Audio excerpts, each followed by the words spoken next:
आज का धमाकेदार प्रयोग, आज का मजेदार प्रयोग, हैज टू और हैव टू। तो देखिएगा, हैज टू और हैव टू का प्रयोग हम कहाँ और कैसे करेंगे, बहुत ही मजा आने वाला है इस वीडियो में। देखिएगा, जब वाक्य में कोई काम मजबूरी बस करना पड़े, जब कोई काम मजबूरी बस करना पड़े, मन से ना करना पड़े, मन ना हो काम करने का, मूड ना हो काम करने का, जबरदस्ती करना पड़े, मजबूरी बस करना पड़े, अगर ये समझ में नहीं आता है तो मान लीजिएगा कि वाक्य के अंत में पढ़ता है, पढ़ती है, पढ़ते हैं आ जाए, क्या आ जाए? पढ़ता है, पढ़ती है, पढ़ते कहाँ आ जाए? वाक्य के अंत में, मतलब पीछे, वाक्य के पीछे अगर पढ़ता है, पढ़ती है, पढ़ते हैं आ जाए तो समझ जाइएगा वहां पर आपको हैज टू या हैव टू का प्रयोग करना है। किसका प्रयोग करना है? हैज टू और हैव टू का प्रयोग करना है। अब देखिएगा, हैज टू का प्रयोग हम कब करेंगे और हैव टू का प्रयोग हम कब करेंगे, इसको भी तो देखना है कि हैज टू हम कब लगाएंगे,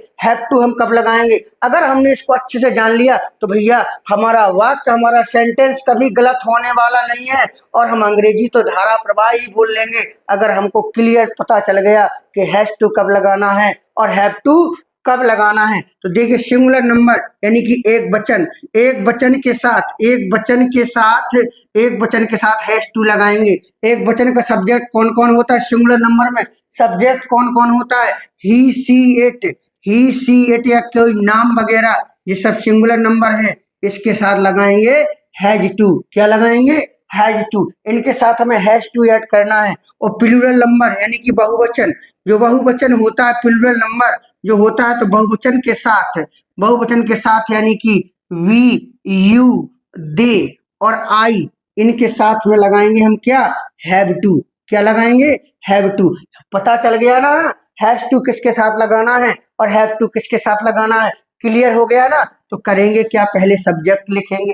क्या लिखेंगे? सब्जेक्ट लिखेंगे। इसके बाद हैज टू या हैव टू सब्जेक्ट के अकॉर्डिंग लिखेंगे, सब्जेक्ट के अनुसार लिखेंगे। अगर सब्जेक्ट सिंगुलर नंबर में है, एक वचन में है तो हैज टू लिखेंगे, अगर बहुवचन में है तो हैव टू लिखेंगे। क्या लिखेंगे? हैव टू लिखेंगे। इसके बाद करेंगे क्या? वर्ब की फर्स्ट फॉर्म लिखेंगे। जो बचे लिख दो, ना बचे ना लिखो, जो बचे लिख दो, ना बचे तो ना लिखो। कहाँ से लिख दोगे? जबरदस्ती लिखोगे क्या? जैसे एक वाक्य आया, मुझे जाना पड़ता है, मुझे जाना पड़ता है, तो ये मतलब यहाँ पर वाक्य बताए मजबूरी है, मुझे जाना पड़ता है। और वाक्य के अंत में भी आया है पढ़ता है, सब्जेक्ट कौन है? मुझे, आई।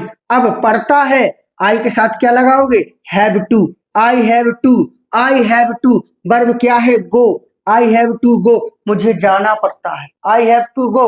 अब आप कोई स्थान भी जोड़ दो, जैसे मुझे बाजार जाना पड़ता है, I have to go to market. मुझे अस्पताल जाना पड़ता है, I have to go to hospital. मुझे विद्यालय जाना पड़ता है, I have to go to school.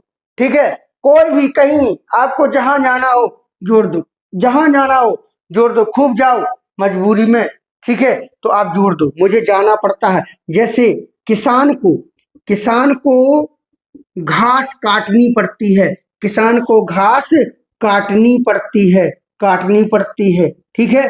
अब देखिएगा, जब मजबूरी है उसकी, किसान को घास काटनी पड़ती है, तो किसान क्या होता है? फार्मर एक ही है ना, सिंगुलर नंबर है, क्या लगा देंगे? Has to. Farmer has to. पड़ती है आया ना, पड़ती है, फार्मर हैज टू। काटना, इसके आगे क्या है? काटना क्या होता है? Cut. Farmer has to cut the grass means क्या होता है? घास।